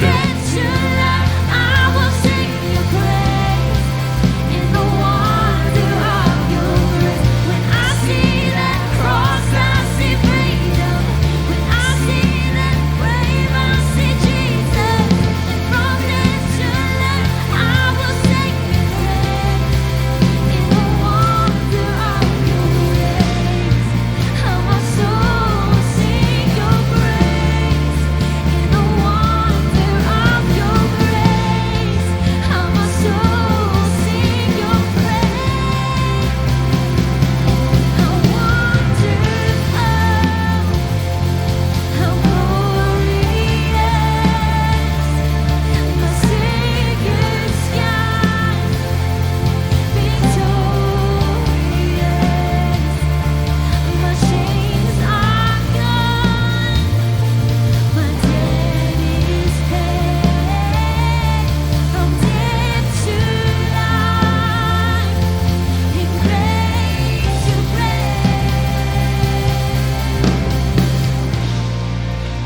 All right, so we will stop there. Thank you. That was awesome. Yeah. Yeah. No, I think that's it sounded good on my end. That was a killer mix, AJ. Yeah. Let's just say that if it sounds bad, it's because we were looping it through a few more rounds of processing, and I wasn't hearing the final product. So yeah. And the source. So if it sounded bad, source, then right? What AJ's there saying you is go. if it There you sounds go. bad, it was my fault, basically. Yeah, well, it wasn't my fault. Jeez. It was all my fault. So, well, that was awesome. We're going to take questions now. So again, ask your questions in chat. AJ still got the console fired up, so we'll still be able to look at the console as well. But yeah, we're taking your questions. So we can definitely take some specific questions now, maybe about the way I have things set up. We can also jump back to certain parts in the tracks as well. One thing I didn't get a lot of chance to emphasize because there wasn't a great transition moment in this particular, well, there were some great transition moments, but this was my favorite song, so I decided to stick with it. Something to keep in mind is going to be your transitions. Like I said, I don't have the opportunity to emphasize those, but it is going to be important that as you are mixing, you are keeping that into consideration. You know, you're anticipating your transitions as things change. There are a lot of people who use more scenes than I probably do. It depends, I guess, on the set and how much time I've had to rehearse as to whether or not I build scenes or as to whether or not I just mix everything on the fly. Usually I end up having to mix everything on the fly, which means that I've usually got a run list with a lot of notes, and I've got things written down so I can make sure that I can anticipate all of those transitions accordingly to make sure that I'm not late muting and unmuting, to make sure I'm not late transitioning from, you know, one lead vocal to another lead vocal, to make sure I've got enough time to kind of restructure things. Like I said, if you have enough rehearsal time, you can use scenes, but oftentimes you don't. So there you go. Yeah. No, that's awesome.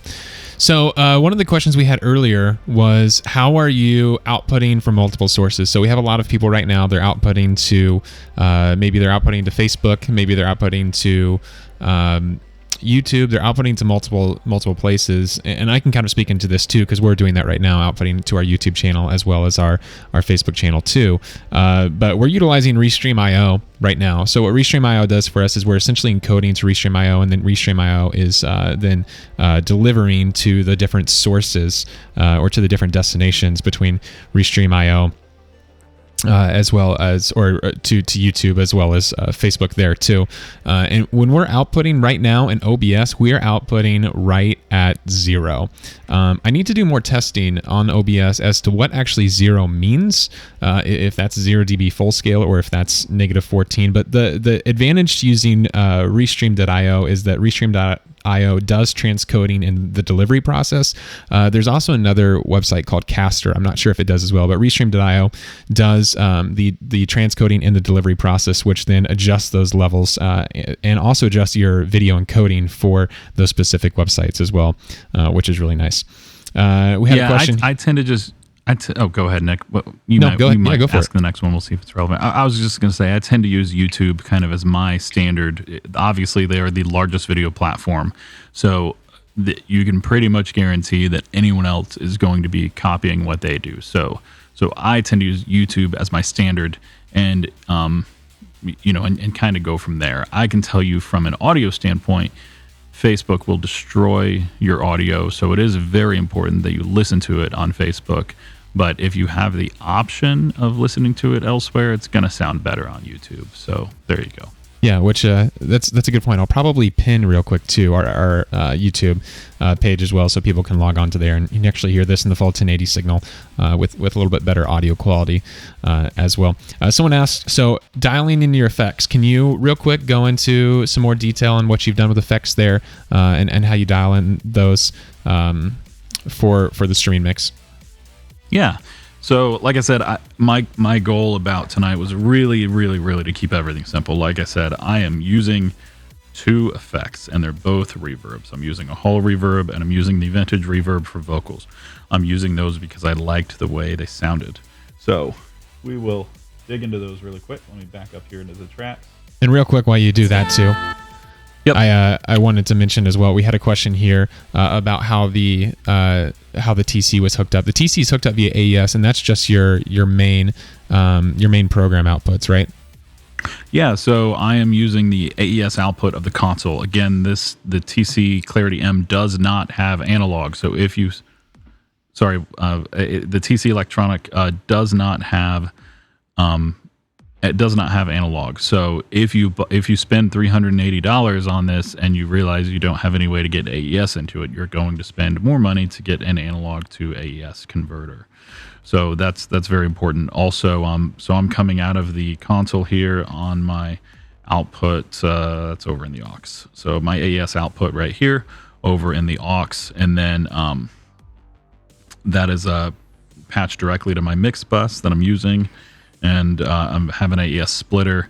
And that AES splitter, one side is feeding the TC, the other side is feeding my analog to, not analog, my audio to SDI, which this particular audio to SDI can do analog or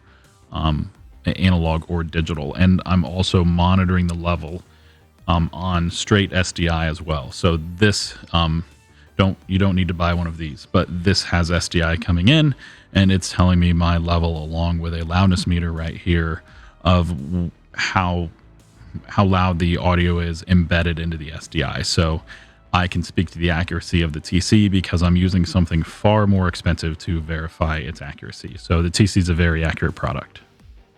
So we'll dig back into effects. So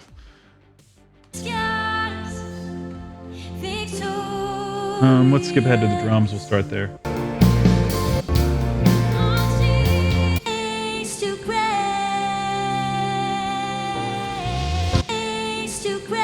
All right, so we'll start there, and then we will turn down some of these other things so you can just hear the drums. And we can turn that down. We'll leave my band DCA and my drums up. And the crowd, turn those down. So, this is my drums. And I've taken my drums, I've sent them on an effects bus, and like I said, I've got the crowd mics in there too because I wanted reverb on those. So I've taken my snare and my toms, I've sent those to an effects bus, and then over here, I'm just using the hall reverb, and I really just kind of dialed it in just by listening to it. We'll listen to what it sounds like without effects. So that's drums without reverb, and this is why you don't do drums without reverb. So as Brady said, you can hide a lot with reverb, especially in broadcast. So, use the reverb. So this is completely dry. It's not cheating, I promise. It might be cheating. But I did add some decay. I increased the size. Other than that, like I said, I just kind of listened to it. So we'll turn it back up. And this is the send, but... So there's the drums with reverb. They sound better. The sends on fader is going to get me messed up. And then vocals. So here's the vocals.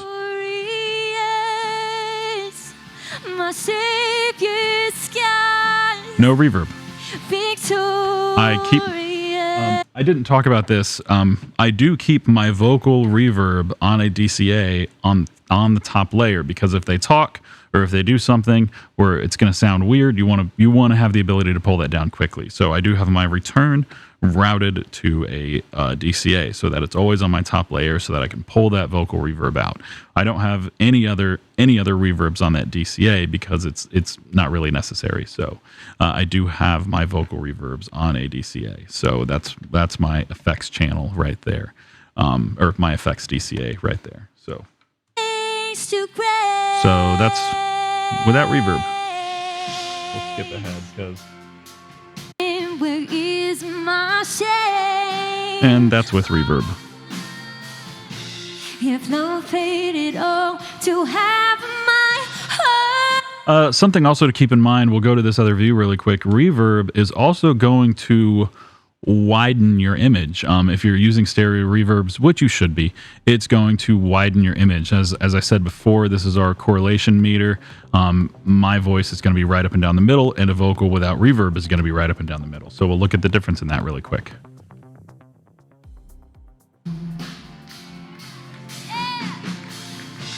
If freedom is worth the life you live. So that's Oh, I think I've got her panned a little bit. My bad. See, it's telling me made a mistake. There we go. So right up and down the middle. And then as I add this reverb in, it looks cooler.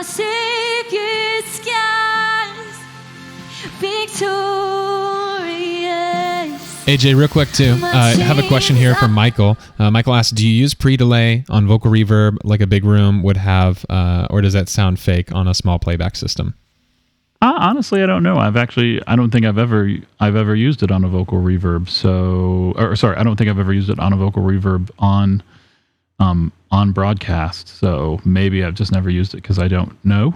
But to be honest, I've used it live, but I've never really attempted to use it on broadcast. So maybe I can't answer that because I don't know. I would just say that anything you do for broadcast, we talk about 99% of your viewers are going to be in their living room or a bedroom or listening on a phone in an area that has certainly much less liveness than a big room, right? So I feel like whatever you do, especially pre-delay, which can be noticeable if you're listening like on headphones, because you hear that latency right before or pre-verb, you hear that latency that before the reverb kicks in.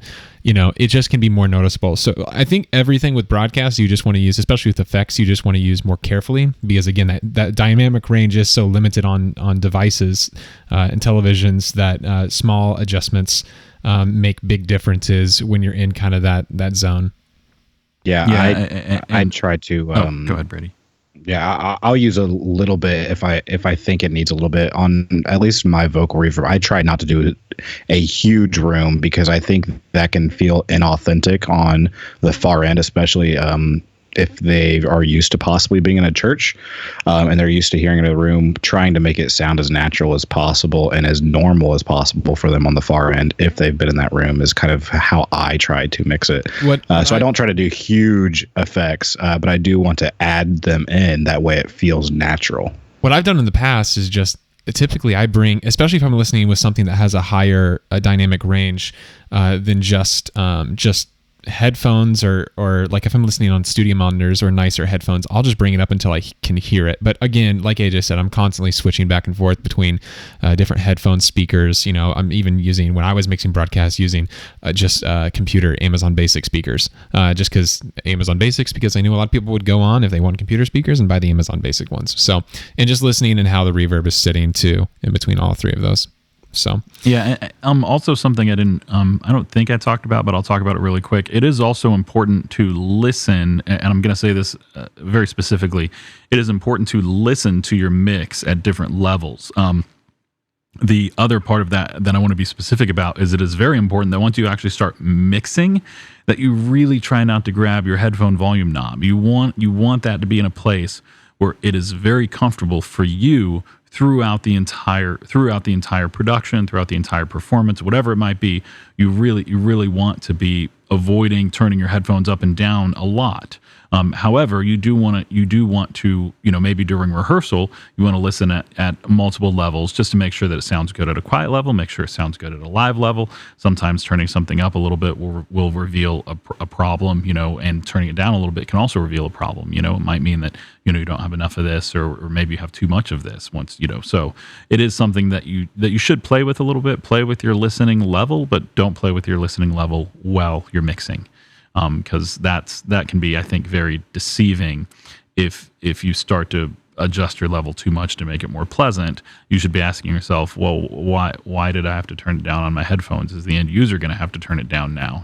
That's something to keep in mind. So the only thing I've done, AJ, is you turn down volume to listen to see, like, turn it down really, really low and see if there's anything that's aggressively standing out in the mix. I don't know if you've ever done that, just to make sure, again, you don't have something just way out of check. But yeah, I agree. Again, the worst TV show, the worst program on earth is the program you're sitting there adjusting the volume up and down the entire time. So yeah, Brady, you have I would add on to that. Make sure you get a friend who can tell you how it sounds as well, because I've noticed, especially if I've been in there mixing for a half hour, 45 minutes, my ears have adjusted to the volume I'm mixing to. And if I'm trying to figure out how it sounds, that'll maybe a little bit less volume, or turning my laptop, I'm monitoring things down halfway, it doesn't sound loud to me. So have a friend with you to adjust and give you a little bit of feedback, because your ears might be a little bit fatigued after 35 minutes, 45 minutes or so of listening to things at loud volumes. We have a question here from Colin. Colin asked, AJ, any recommendations on studio monitors for live streaming, as many House of Worship engineers are not very experienced in live streaming? The LSR 308s. These are $250 a piece, I think, right? $249, something like that. $289, I think. $289. These are not expensive. These have the same waveguides. I think they at least have the same waveguides in them as the real expensive JBL Studio monitors that are really, really expensive. And these are only $200 a piece. I can say that that for the money, at least in my experience and opinion, there's not a better studio monitor out there for the money. So unless you want to spend far more, and when I say far more, I mean like up into, I think Alex looked it up one time and it was over like $1,000 a piece before we felt like they sounded better and or equal to the LSR 308. So I can't recommend these enough. LSR 308s, they're 200 some odd bucks a piece. I personally used the Adams A77Xs that were not 200 and some odd dollars a piece, but really liked them too. And real quick, AJ, I want to get back to effects here in a second, just to see, because I believe you had a couple more effects channels to go through, but we are taking your questions in chat. I was only using two. That was it. Well, awesome. We're taking your questions. Like I said, I was trying to keep it simple. Keep it simple. Right? Keep it simple. We're taking your questions in chat on Facebook and YouTube. I'm watching those right now. Brady's watching those right now. AJ's not, because he'll get distracted. And we're taking your phone calls as well. Task saturation is what it's called. Task saturation. 317-586-2844. 317-586-2844. Taking those right now too. So, hey, there is a medical term for that as well. It's ADHD, AJ. Yeah, that's true. AJ, were you diagnosed with that? No. Okay. Yeah, no. We won't go into that. Yeah. So I'll offend someone. So Nick said I can't offend anyone. So I did say you can't offend anyone. Hey, I want to remind you guys all too, we are doing these shows every single Tuesday. We're really excited to do these shows every single Tuesday to Tuesday, 7 o'clock Eastern Standard Time, are when the shows are going to be. We're also going to be reposting them on our Facebook and our YouTube page as well. So like those, subscribe to those. We don't have a YouTube link yet because YouTube doesn't allow you to have a link without 50 subscribers. So if you can get us those subscribers, then we can create a link. But it's over at facebook.com/Force Tech Solutions. There will be a link to our YouTube channel there as well. Next week, we have a great episode coming up. So the first 3-4 weeks of this are all focused about live streaming. Tonight, we have AJ on. He's talking to us about how do we get a great sounding live mix. Good. I wouldn't say great. This is how you get a good sound. Reasonable sounding. A reasonable sounding live mix.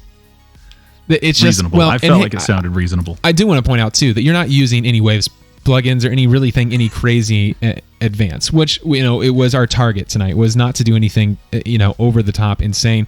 This is what 99% of people that are live streaming have. So next week, and I'm only using 2 reverbs. And you're only using 2 reverbs. Next week, we are talking with Dusty Harrison. Dusty works for TNT, for NBA on TNT. He's going to be walking us through broadcast lighting, how to light for broadcast. He's just recently redone the set there. If before the NBA stopped playing basketball games, if you hadn't seen it yet, check out the YouTube videos. It's a really cool set.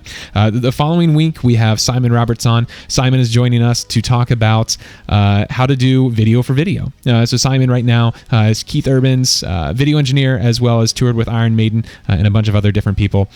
So he's going to be talking to us about video. And then the week after that, we'll have Brett Goodrich on. Brett is the one that's been designing all of our cool graphics for this show. He's going to talk to us about how we're doing graphics for video.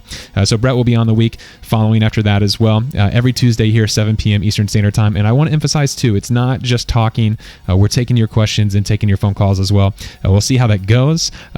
If you have questions though about your system, or if you even want to give us your tips too, taking your questions live. Again, the phone number is 317-586-2844. AJ, we had a question earlier, and Brady too. Guys, talk about... before you go into this, Aaron, if you're listening, I want you to call in and tell me what I did wrong since it's your content. So there you go. Yes, please do. 317-586-2844. And thanks to everyone also posting in chat that you've subscribed as well. One of the questions I wanted to ask earlier, AJ, where we had a question in chat was best console for the money. It's just small console for churches. My mind immediately went to some of the Alan Heath stuff. I mean, it's totally dependent on what you're doing. We're producing this show with an X32 compact, but your thoughts, Brady and AJ, size. Your thoughts? Well, I have a compact. Okay. So we're using two consoles to do the show. Nick has an X32 compact. I'm using an M32 full size. They're the same console. Fight me. So anyway, that's not true because one's $1,000 more. Preamps sound better on the M32. Whatever. Anyway, I like the slanted front on the M32. So to me, that's probably worth the extra $1,000 because it's much more pleasant. Let's not get our Midas and Behringer dealership status taken away from us on the stream. Okay, fine. All right, I'll shut up. Can't offend anyone. All right, got it. There's a lot of options out there. I'll be completely honest, absolutely 100% honest. Broadcast desk for the money. If 32 channels is enough, get the X32. There are features in this desk that I'm not using tonight that are great. The studio monitor section over here is incredible for mixing broadcast. You can plug studio monitors right into the back. You've got a separate monitor level. You've got a nice dim button, so you can be listening at a couple levels. I love using the dim button whenever I'm mixing live because I can, like we were talking about earlier, I can just tap that button and it's the equivalent of just turning it down an equal distant. I can't really show any of that just because, routing would have gotten far more complex than what I had time to set up. But long story short, the studio monitor level over here is great. It's got that great dim button and everything follows solo out of the studio monitor output. So that is a great feature. Like I said, if 32 channels is enough, use this desk. Also the plugins, the effects, whatever you want to call it. I'm not using any plugins. I'm only using the effects built into the desk. AJ, how much is this console? Oh, I don't know. Brady, how much is this console? They're $5,000. Someone look it up. $5,000 retail. $5,000. This one's $5,000. Well, the X32 technically is like $27,000. $4,999, Brett. How much is the X32? It's like $27,000. Let me go to Google's machine. 32. We probably should know that. 32. Anyways, keep going with your thing. Keep going with your X32 is $2,489. Keep going with your M32. We'll try to become better salespeople in the future. I promise. Yeah, that's our anyway. The X32 is completely fine for what you're trying to do. It does everything that M32 is doing. Yeah. So yeah, you don't if you have an X32, you don't need to feel like you need to go out and buy an M32 unless you want the slanted front. So there you go. To dig a little bit deeper into some of the, again, I wanted to keep this as simple as possible tonight, but there are features in this board that I really can't speak highly enough about, specifically as it relates to the compression. In all of your dynamics in both your gates and your compressors, you have a I didn't dig too deep into this, but you essentially have a filter frequency as well. You have the ability to do a key filter and then base those compression decisions upon a specific frequency range. Again, I'm not using any of that because it kind of go back to what I was saying earlier. My goal for tonight was to get a good basic mix. I didn't want to dig too deep into the weeds. I didn't want anyone else to become task saturated. I didn't want to use 100 plugins. Yes, if I was doing more, I could absolutely take it from reasonable to great, but we're just not going to dig that deep. What we're aiming for tonight is kind of simple and loud enough. Go ahead. I've got some good news for us. We have our first caller in the history of the P3 show. So, good. Who's going to yell? Aaron. Who's going to yell at me? It's Aaron. Aaron, can you hear me? Good. Yes. Yep. We'll take him. Hey, Aaron, how's it going? Very good. How are you guys? Great. Thanks for calling. Aaron, tell us about real quick. Tell us about who you are, what you do, and why you're here, and what I did wrong, and what AJ did wrong. Well, I'm the technical director for iTown Church, but I've also been the senior sound engineer for a few years. 100 years. It's been a minute. It used to be AJ, and then I took over. So actually don't know if I mixed this Easter or you did. I was trying to go back and find footage of it. It's 2017. That So was a I think we long time both ago. did. Yeah, honestly, I think we both did, because I think you were on front of house and I was on broadcast. So I also have some Logic. I also have some Logic tracks of this. So if I remember correctly, we did something in regards to Logic. And anyway, this is definitely what I had. And sorry about I want to know what AJ did wrong, Aaron. I am a big fan of not critiquing people's mixes, because I find audio to be so subjective. Oh, that's not fun. What would you have done differently then? What would you have done differently? Yeah, I'll mute AJ's so he can't hear you. Gosh, I don't know. I mix background vocals a lot louder than AJ does. Truth. I find them to be more than just a part of the music layer. I was a big fan of what you did on the Aaron, I do too. I like harmonies. We always fought about that. Yeah. As long as they're good. Yeah.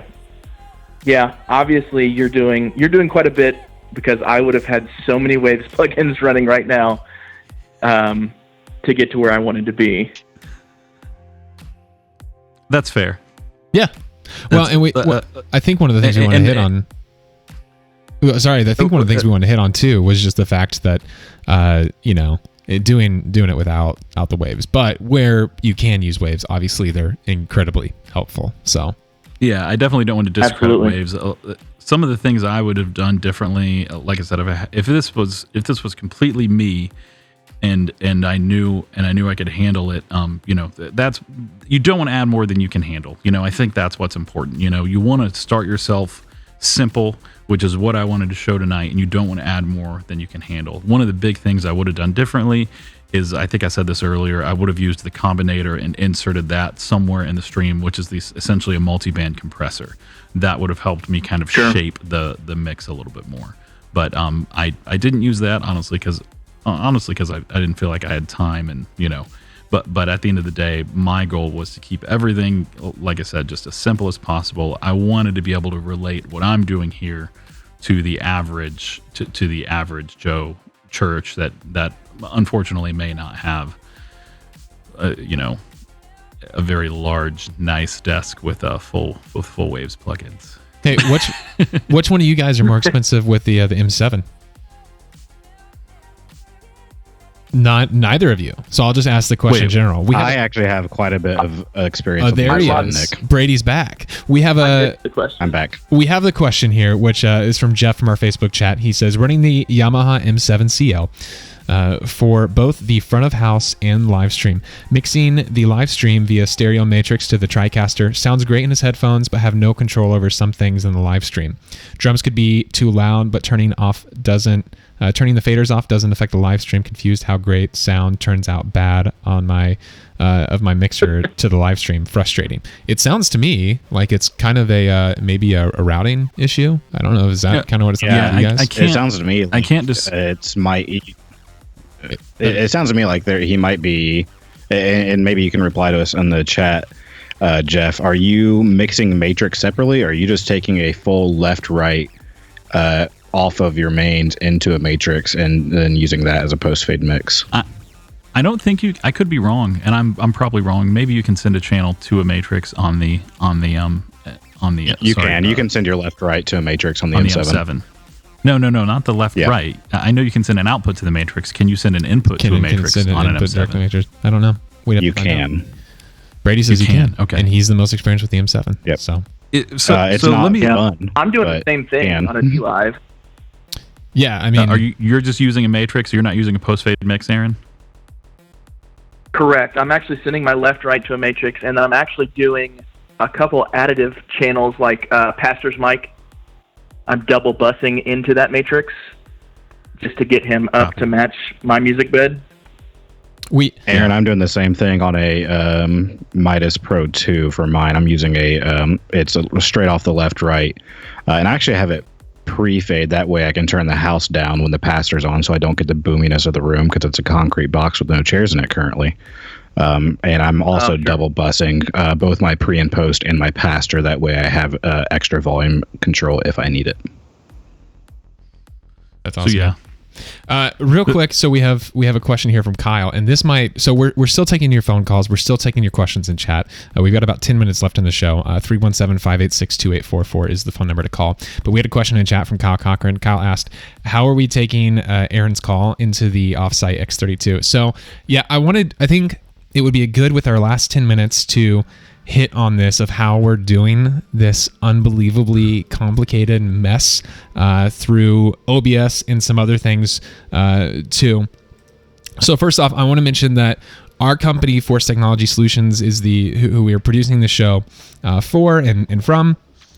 We have been marketing a product that we're calling the Core One. Basically, at the heart of the Core One, what it is the Core One is it is a rack mount unit that is pre-configured to run OBS. So it comes in both HD SDI inputs, HDMI inputs, a mix of the both from anywhere from 4 to 8 inputs, as well as XLR inputs as well. So we are running the Core One for the system. We are running OBS. Everything that you see right now is produced through OBS. The only thing that we're doing externally to OBS is through, I've got an X32 compact sitting next to me, and then AJ has that M32 as well at the Force Tech office. And I'm sending all my feeds to Nick, just down a stereo, left, right, over MediaLux. So yes. So here's the second part of this, and AJ talked through this as well. AJ has a return program feed. He is also sending me his video via a product that we have right now, and I think we're able to also rent out that we are paying for, is called MediaLux. And MediaLux is an H.265 software, basically point-to-point encoding system. So we are encoding and decoding system. So AJ is sending me video from a laptop. That's where AJ has that there. He's got an SDI input on that laptop, and he has just a Blackmagic switcher hooked up to it right now. We're going into that computer. We are actually feeding it through OBS to do a bit of routing and delay and things like that. And then so we're feeding that to OBS, and then OBS is spitting out an NDI signal, which then goes to the MediaLux machine. Then the MediaLux machine comes to my house. I'm bringing it in then via MediaLux client, spitting it back out to NDI, then spitting it into OBS, where then I'm mixing everything down with all of my scenes, and that's how you're seeing all of the different layers. Then I'm outputting NDI and then resending that back to AJ over MediaLux as well. And then Brady is being brought in via Skype right now. So Brady is Skype for broadcasters, and he is coming in just Skype for broadcasters via NDI as well into OBS, and then I'm spitting out an NDI program return feed as well for Brady so that he can see me too. And then we're doing a couple of different mix minuses on these program and return feeds as well. The IFB lines. All on one computer. All on one computer. Correct, Nick. Yes. If you count my computer, it's two computers. Well, if you let's count also your computer talk too, but let's also talk for a minute about the routing superiority. Is Aaron still on the line? Yeah, Aaron's still here. I'm here. Aaron, let's talk for a minute about the superiority of my Lenovo Windows P1 versus a MacBook Pro. So this... First off, get out. So this is the majority of heavy lifting for this is done on Windows, not Mac OS. For those of you who don't know, I used to be a big Mac fanboy, and I recently sold my soul to the dark side. So now I'm a Windows fanboy. I'm still with it, Aaron. Lenovo Mac's P1. still supreme. Yeah, I'm a Windows guy, especially after doing this. The Core One package, you can find out more information through us, info at force.tech by emailing there or calling the number 2 that you've been calling all night long, 317-586-2844. You can also log on to force.tech for more information. But the Core One is starting at $28.99, and then we're adding then options to it for SDI, HDMI, and analog audio inputs as well. It comes pre-configured with a Stream Deck. It comes pre-configured with a Stream Deck that allows you to switch between multiple inputs and outputs, and we're configuring each one of these for the end user. So it's a really cool way to get online if you're an organization, to get online really quickly and utilize this product, and it's working really well. So I do want to talk briefly a little bit more about MediaLux before we quit, because we've had a lot of questions from people about how to tie in multiple locations. You know, obviously with all of the social distancing going on, myself and my wife Jenny are the only ones here in the Force Tech shop. Brady's at home, Nick is at home, and I've seen a lot of questions from people on how do we bring in, especially as it relates to church. How do we quote unquote bring everyone together on this live stream while also being able to maintain proper social distancing? We've heard of people wanting to broadcast from their pastor's house and be able to work that in from a small piece band at another house and try to keep all of this social distancing in mind. So the MediaLux is definitely a platform that I think is very applicable to that world. I mean, we are sending and receiving high quality H.265 video with about as much latency as a phone call. So it's a very reasonable platform to use. It's probably a little bit on the pricey side. You also want to make sure that you have a really good internet connection, which we both have gigabit at the shop, but in general, I think our Nick and I both have gigabit fiber. Yeah, I will say this. We're both running on gigabit. Now, I did do a test earlier, AJ, because we are considering, we have a local church in Indianapolis here that we are there's service support, I guess, providers. And we are doing a test with them. So MediaLux has an online client for people to log in, and it's just an online client that you can do your webcam directly to. There's a watermark if you didn't pay for it, so you can try it for free. You can try it for free, yeah. MediaLux, what is it? MediaLux.com? Something like that. Just Google MediaLux. Just no one Google even types in URLs anyways. Yeah. Who goes to websites? No one. Yeah. So anyways, so all that being said, MediaLux, yeah, it's been great. AJ's going to put some hand sanitizer. We don't advise that. Please don't advise that in his mouth there. So, but MediaLux has been great. So all that being said, guys, it's 8:57 here. We've got 3 minutes left. Closing thoughts. Brady will hit up you first. I don't like when you hit up me first because I never think of what to say. Closing thoughts on today. One, AJ, phenomenal mix. It sounded really good on my end. I think multiple people said it. If you can get the number of that bass player, Aaron, if you're still on, I want your bass player, whoever that is playing that week. He was phenomenal. We had lots of comments about the bass player, Aaron, by the way. I saw him.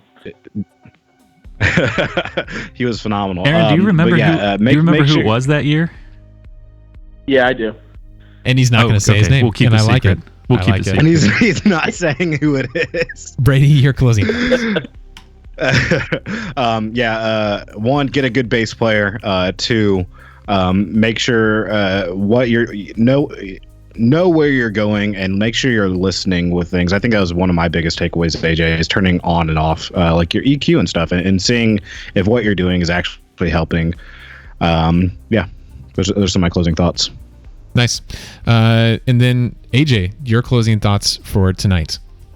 I'll just say again, kind of a special thanks to everyone that helped us put this together externally of Force Tech. Aaron, thank you. Kyle Cochran with IATSE, thank you. Mid-America Sound, thank you for the console rental. Matt McConnell from The Creek, and then Simon Roberts for recommending MediaLux. He literally recommended it like it. We really didn't have enough time to put this together, and I apologize. It's all come together very last minute, and I think we're trying to act very reactively to everything going on in the world. So we're attempting to kind of do our best to support everyone that's out there as quickly as possible with as much content as possible. So, but I can't thank Simon enough. I think he recommended it sometime last week, and then Nick and I have been R&Ding it all week and doing tests back and forth between the shop and his house all week. So it's been a lot of fun. Yeah, absolutely has been. So that's pretty much it for our first ever episode. Thank you guys so much for joining us on our YouTube and our Facebook page. Wait, does Aaron have anything? He's still on, right? Yeah, sorry. I forgot about Aaron. Aaron, your closing thoughts? I actually have one last question. Yeah. The little black magic you have on top there, is that just embedding audio to SDI? AES to SDI, yes. This right here, AES to SDI, it is the Terranex version with the screen. So I feel like the extra $90 for the screen is worth it, but that's all it's doing. Something to keep in mind about this box and most other boxes in particular, they do not work if you don't have video alongside of it. So actually, this is the last thing in the chain. So I am taking AES out of the desk. It's hitting a little passive splitter. It's feeding my TC, and it's feeding this Blackmagic Terranex AES to SDI. And again, this is also analog, so it's a good little box. And then I'm taking my program out of my switcher, bringing it into this box, and then I'm taking that SDI feed straight out of this box and into this Sonnet. So this has a Blackmagic card in it, and then this is Thunderbolt to my laptop, my Lenovo Windows P1, and the but that's kind of the workflow. So really simple is what you're saying. Everything is very simple. You guys definitely overcomplicated this. But I appreciate it. Before we take this all down, AJ, don't take any of it down tonight. I will make sure that we do a full video on how we're doing this. Okay, so we'll do a full video on how we're actually doing the interconnectivity here, and give some more information on that. So, Nick, we may not have time for this, but something I do want to throw out there is it might be worth, and we probably won't spend as much time on it, but while we've got all this set up, we may keep it set up for a couple weeks. If you want to get in touch with Nick and N. Olson at Force.tech, I would be open to mixing other people's tracks on this, as long as you send them to me, tracks live, 48K format, because my Mac is struggling these days when it comes to converting things. But if someone out there, and we will not go as in depth as we did, but I may throw together a brief quick mix, and and just be very quick and brief about it, depending on what there's time for in the upcoming shows. We may not have time for it, but also if anyone's interested in that, just reach out to Nolson and figure out a way to get us your tracks. Yeah, and then but Olson, just some ideas. Force Tech. Yeah, absolutely. AJ, I will admit that I did convert those audio files today on a Windows box. Oh yes, thank you, Aaron. Nice. I definitely ran out of time, so I apologize. No, all good. All good. Well, everyone, I want to thank you guys again for joining us, whether it be Facebook or YouTube, and as well if you're watching the video on demand too. So we are posting all of this on demand. You can watch it later on our Facebook and our YouTube page too. So big thank yous tonight, Brett Goodrich, for doing all of the production of all of the graphics. He'll be on in a couple of weeks. Jenny Fager. Jenny was on tonight answering the phone calls as well as helping us produce the show. Big thank you to Brady Davis, our usual host, AJ Fager for doing these as well, Aaron Charles for coming on later in the stream, all of you for watching, and then big shout out and thank you to OBS. This show is completely produced on OBS, high definition video transport provided by Skype, provided by MediaLooks, and then restreaming to Facebook and to YouTube as well is provided by Restream.io. Folks, we hope you join us next Tuesday, 7 p.m. Eastern Standard Time. We're going to have Dusty on. Dusty, again, is one of the lighting directors for NBA on TNT. He'll be talking to us about how to light your set, your church, whatever it may be, for video as well. And if you need any more information about any of this, please don't hesitate to contact us. info@Force.tech or go to Force.tech is where you can find us on the internet too. So again, guys, we're back at it. Next week. Hope to see you. Join us 7 p.m. Eastern Standard Time, Facebook and YouTube. Please be safe out there and have a great rest of your week. Behind every flawless performance, or game-changing meeting, or important broadcast, and even a powerful Sunday morning worship service, there are people just like us. Well, us actually. And we're not in it for the glory. We're quite content staying right here behind the scenes. It's where we belong. It's where we want to be. Our reward is being unseen. Because we know that when we do our jobs well, most people won't realize that we've done them at all. Our mission is to partner with you to design the best audio, visual, and technology experience that meets your needs. And then step back behind the curtain to make sure it always runs without a glitch. When it does, you get to accomplish bigger and better things. Supported by well-designed technology. Not hindered by it. And in the end, your success becomes ours. And we wouldn't have it any other way. We are Force Tech. We are Force Tech. We are Force Tech. Behind every